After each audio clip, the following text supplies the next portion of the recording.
بسم اللہ الرحمن الرحیم۔ ابن مبارک نے عمر بن سعید بن ابو حسین سے انہوں نے ابن ابی ملیکہ سے روایت کی، انہوں نے کہا کہ میں نے حضرت ابن عباس رضی اللہ تعالیٰ عنہ کو بیان کرتے ہوئے سنا، جب حضرت عمر بن خطاب رضی اللہ تعالیٰ عنہ کے جسد خاکی کو چارپائی پر رکھا گیا تو جنازہ اٹھانے سے پہلے لوگوں نے چاروں طرف سے ان کو گھیر لیا۔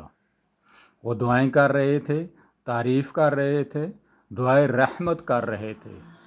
میں بھی ان میں شامل تھا تو مجھے اچانک کسی ایسے شخص نے چونکا دیا جس نے پیچھے سے آ کر میرا کندھا تھاما۔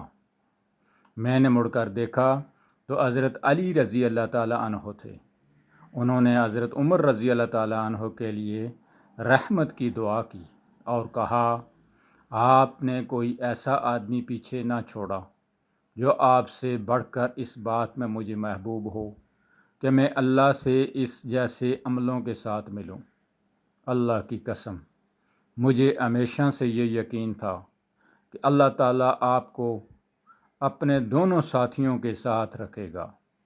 اس کا سبب یہ ہے کہ میں اکثر رسول اللہ صلی اللہ علیہ وآلہ وسلم سے سنا کرتا تھا، آپ فرمایا کرتے تھے، میں ابو بکر اور عمر آئے، میں ابو بکر اور عمر اندر گئے، میں ابو بکر اور عمر باہر نکلے۔